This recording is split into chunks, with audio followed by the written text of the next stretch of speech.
Okay, well, so this is going to be the first dev block that's going to have me speaking over it.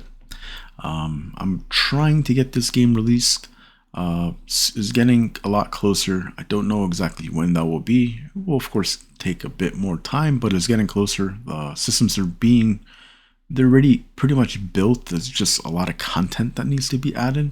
Everything's connecting well. So anyway, previously Biomes was not a thing in the game. There was gathering, so you would essentially walk and you'll be able to collect things. But there was no specific biome, and that's very important because this new update, which I consider the biome update, which was taking a long time because it's basically adding quite a lot into the game, is going to allow you to get specific resources. There's going to be scarcity involved in it. So this is going to add a lot into the game. There's even bodies of water. It's what's going to, say how many fish are going to be in there or how much animals are going to be in there and so on. So I found this to be really neat because it's actually pretty interesting. When I first started when I wanted to develop games a very, very long time ago, I had basic programming knowledge, but I was doing more mods than I was actually making games, and I didn't quite understand that much. And the one thing I want to do is, if I were to ever create a game, it would be adding a concept like this. This I always thought would be really cool to have. A bunch of cards, you select the card you want, you could do things with it. I just wanted to have a simple game, and of course this game is not simple. This is way more complex than that. But I just added that part that I can never do in the past finally, and I think it's very neat. But anyway, so here are the biomes. You'll see that one of them is blank. When you first start playing, they will all be blank. These are biomes that you've discovered, or I don't know if discovered is the right word. These are more like biomes you track. You could track 3 of them at one time. And what that means is that you could keep going to these places to retrieve resources from them, whether it's getting fish, deer, gathering, and so on. This is basically where you're going to be going. Now, if you want, you can replace them. So if you, as you can see, this one's already revealed. You could, of course, replace it and discover it, a new one, right? So, for example, if you click on it, it will say it will be replaced, and that's correct, it will be. And now you have to walk to reveal the next biome. You have no idea what it is. You have no idea what difficulty it is. Difficulty has another concept, but essentially it will be how difficult, so how much you will have to walk longer in order to obtain things. So now, of course, I have little cheats that I can make this reveal over time, but let's assume you're walking in the game because it's a step counter. This will keep going downward till you reveal aspects. So what would happen is you will see that there's different terrain types.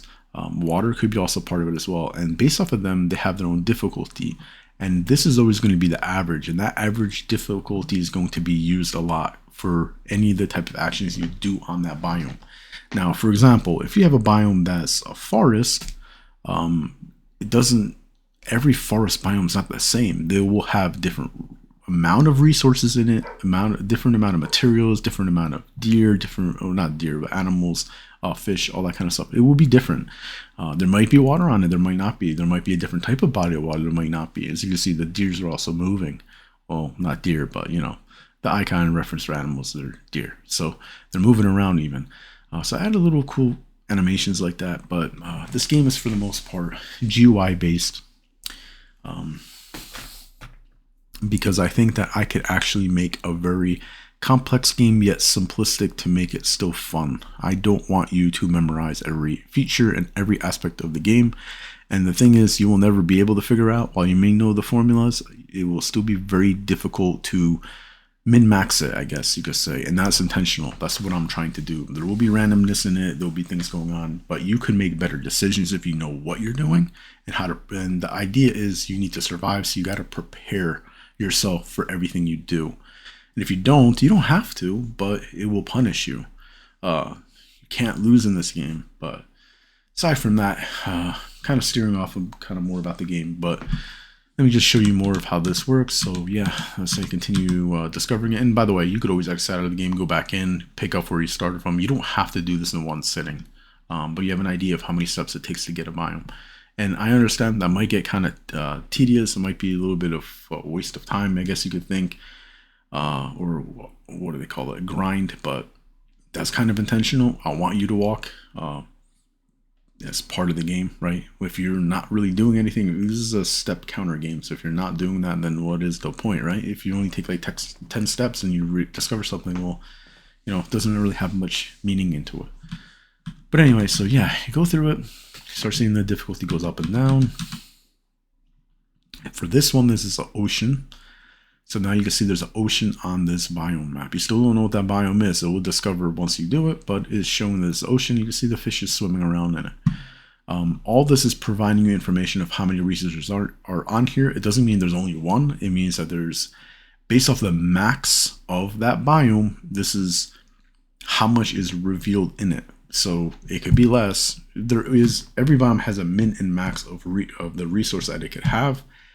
And what you are getting is you're kind of having an idea of how much you're having compared to the maximum.